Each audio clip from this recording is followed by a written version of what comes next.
नमस्कार, जय हिंद, वंदे मातरम। आप सभी विद्यार्थियों का स्वागत है आपके अपने यूट्यूब प्लेटफॉर्म उदय एजुकेशन में। विद्यार्थियों, आज के इस वीडियो में लेके आया हूँ अर्धवार्षिक परीक्षा की दृष्टि से इम्पोर्टेंट कक्षा 10वीं का स्वास्थ्य एवं शारीरिक शिक्षा का पेपर विशेष तौर पे राजस्थान के विद्यार्थियों के लिए वेरी मोस्ट इम्पोर्टेंट रहने वाला है। आपका प्रश्न पत्र स्वास्थ्य एवं शारीरिक शिक्षा का 16 दिसंबर को होने वाला है। उसकी दृष्टि से वेरी मोस्ट इम्पोर्टेंट प्रश्न पत्र रहेगा। और विद्यार्थियों, इस प्रश्न पत्र में से सीधे आपके एग्जाम में प्रश्न पूछे जाएंगे। ऐसे कैसे प्रश्न आपको देखने को मिलने वाले हैं, तो इस प्रश्न पत्र को अंत तक देखिएगा। इसे ज़्यादा शेयर और लाइक कर दीजिएगा। विद्यार्थियों, पूरा मैं उत्तर सहित आपको बताने वाला हूं, तो आप अंत तक जरूर देखिएगा। अभी तक आपने चैनल को सब्सक्राइब नहीं किया है तो आपका अपना चैनल है, चैनल को सब्सक्राइब कर लीजिएगा। कक्षा 10 की मैं यहाँ पर पूरी की पूरी तैयारी करवाने वाला हूँ, तो आप चैनल को सब्सक्राइब कर लीजिए, साथ ही बेल आइकन को भी ऑन कर दीजिए। चलिए, पहला प्रश्न है, भारतीय खेल प्राधिकरण की स्थापना कब हुई? 18 जून 1982, 16 मार्च 1984, 4 मई 1984, 14 दिसंबर 1988। तो विद्यार्थियों, इसका सही आंसर है वो आपका रहेगा 16 मार्च 1984। ठीक है ना, 1984 में हुई थी, तो ऑप्शन वो इसका सही आंसर रहेगा। अगला प्रश्न है, प्रश्न संख्या 2, गोल किक शब्द किस खेल से संबंधित हैं? Hockey, kho kho, football, cricket. तो इसका सही आंसर होगा ये फुटबॉल से संबंधित हैं गोल। ठीक है। फिर उसके बाद में तीसरा प्रश्न है, भारत का राष्ट्रीय खेल कौन सा है? Handball, basketball, hockey, cricket. तो विद्यार्थियों, भारत का राष्ट्रीय खेल है वो हॉकी है। अगर राजस्थान का राज्य खेल आता तो यहाँ पर आप बास्केटबॉल करते, लेकिन भारत का राष्ट्रीय खेल की बात हो रही है तो हॉकी है। फिर उसके बाद में चौथा प्रश्न है, राजस्थान राज्य की खेल हस्ती मगन सिंह राजवी किस खेल से संबंधित हैं? Football, volleyball, kho kho, kabaddi. तो विद्यार्थियों, इसका सही आंसर होगा ये फुटबॉल से संबंधित है। ठीक है ना, ऑप्शन अ इसका सही आंसर रहेगा। फिर उसके बाद में पांचवा प्रश्न है, विटामिन ए की कमी से कौन सा रोग होता है? स्कर्वी, रतौंधी, बेरी, चेचक। तो विद्यार्थियों, इसका सही आंसर है वो आपका ऑप्शन ब रहेगा, विटामिन ए की कमी से रतौंधी रोग होता है। ऑप्शन ब इसका सही आंसर रहेगा, रतौंधी। ठीक है। फिर उसके बाद में अगला प्रश्न है, राजस्थान के वर्ष 2022 में आयोजित हुए राजीव गांधी ग्रामीण ओलंपिक खेलों का क्या शुभंकर था? तो इसका सही आंसर होगा ऑप्शन अ, शेरो यानी शेरू। ठीक है, ये शुभंकर था। फिर उसके बाद में अगला प्रश्न है, भोजन में लौह तत्व की कमी से कौन सा रोग हो सकता है? हैजा, डेंगू, एनीमिया, मलेरिया। तो भोजन में लौह तत्व की कमी के कारण एनीमिया रोग हो सकता है। ऑप्शन स इसका सही आंसर रहेगा। आठवां प्रश्न है, समस्त खेलों की जननी किसे कहा जाता है? जूडो, कुश्ती, एथलेटिक्स या वॉलीबॉल। तो समस्त खेलों की जननी है वो जन्माष्टमी को कहा जाता है। ठीक है ना, जन्माष्टमी।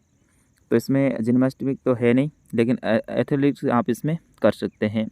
फिर उसके बाद में अगला प्रश्न है, इसमेरा किस खेल से संबंधित है? बैडमिंटन, शतरंज, वॉलीबॉल, हॉकी। तो विद्यार्थियों, इसका सही आंसर है इसमेरा शब्द है ये टेनिस खेल से संबंधित है। ठीक है ना, टेनिस। फिर उसके बाद में अगला प्रश्न है, प्रश्न संख्या 10, आयोडीन की कमी से कौन सा रोग होता है? तो आयोडीन की कमी से गेंगा रोग होता है, जिसे गाइटर भी कहा जाता है। और ये थायराइड की कमी से होता है, थायराइड रोग भी आप इसमें बोल सकते हैं। ठीक है ना, गेंगा रोग या फिर थायराइड। फिर उसके बाद में 11वां प्रश्न है, राजस्थान में दिया जाने वाला सर्वोच्च खेल पुरस्कार का नाम बताना है। तो राजस्थान में दिया जाने वाला सर्वोच्च खेल पुरस्कार है गुरु वशिष्ठ पुरस्कार या महाराणा प्रताप पुरस्कार, आप लिख सकते हैं। फिर उसके बाद में अगला प्रश्न है, महाभारत काल में गद्दा युद्ध में प्रवीण 2 योद्धाओं के नाम लिखने हैं। तो इसमें एक तो भीम और दूसरा दुर्योधन आपको लिख देना है, क्योंकि दोनों ही गद्दे में काफ़ी प्रवीण योद्धा थे, यानी काफ़ी ज्ञाता थे गद्दे के। ठीक है ना। इसके बाद में अगला प्रश्न है, कबड्डी खेल को दक्षिण भारत में किस नाम से जाना जाता है? तो कबड्डी खेल है, इसको दक्षिण भारत में शेड गुड्डू, ठीक है ना, शेड गुड्डू कहा जाता है। ये आप ध्यान रखना, शेड गुड्डू। फिर उसके बाद में अगला प्रश्न है, प्रश्न संख्या 14, डेंगू रोग कैसे फैलता है? तो डेंगू रोग एडिस नामक जो मच्छर है उसके काटने से फैलता है। कौन सा? Adage, adage. और मलेरिया का आए तो मादा एनाफ्लीज, ये भी आप नाम याद रखना, मादा एनाफ्लीज, एनाफ्लीज, ठीक है ना। मादा एनाफ्लीज से मलेरिया और एडिस से है वो डेंगू रोग फैलता है। दोनों का आपको ध्यान रखना, या तो डेंगू आएगा या फिर मलेरिया आएगा। फिर उसके बाद में अगला प्रश्न है, फास्ट फूड जंक फूड का स्वास्थ्य पर क्या प्रभाव पड़ता है? लिखना है। तो फास्ट फूड है ये क्या करता है? मोटापा है उसको बढ़ाता है, जो कि मधुमेह, हृदय रोग, स्ट्रोक, कई प्रकार के जो कैंसर है ऐसी बीमारियों का जोखिम रहता है। पाचन संबंधी इससे समस्या हो सकती है। त्वचा यानी चमड़ी संबंधी इससे भी समस्या हो सकती है। फिर उसके बाद में अगला प्रश्न है, योग से क्या तात्पर्य है? किन्हीं 4 आसनों के नाम लिखिए। तो योग किसे कहते हैं? तो शारीरिक व्यायाम, आसन, ध्यान और व्यायाम को जोड़ना ही योग कहलाता है। और 4 आसनों के नाम तो पद्मासन, वज्रासन, सिंहासन, मत्स्यासन और वक्रासन आप लिख सकते हैं। मैंने तो 5-6 बता दिए। फिर उसके बाद में अगला प्रश्न है, मनोरंजनात्मक शैक्षणिक खेल से सर्वांगीण विकास में सहायता है, वर्णन कीजिए।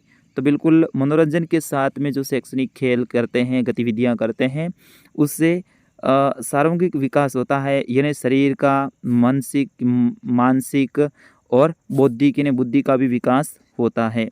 ठीक है। फिर उसके बाद में 18वां प्रश्न है, प्रश्न संख्या 18, निम्नलिखित खेलों में से किसी एक खेल का सचित्र वर्णन करना है। फुटबॉल का, हैंडबॉल या हॉकी, 400 मीटर एथलेटिक ट्रैक, किन्हीं एक के बारे में आपको लिखना है और 5 नंबर का इस प्रकार का आएगा। तो खेल के चित्र और उनमें जो क्या क्या होता है उनके बारे में आप अच्छे से देख लीजिए। विशेष तौर पे फुटबॉल, हॉकी और इन दोनों को तो आपको रट के जाना है, क्योंकि 5 नंबर का आपके प्रश्न आने वाला, पक्का छपेगा ये प्रश्न, ध्यान रखना। 19वां प्रश्न है, प्राथमिक उपचार क्या है? वह उपचार पेटी में कौन कौन सी सामग्री रखी जाती है, वर्णन कीजिए।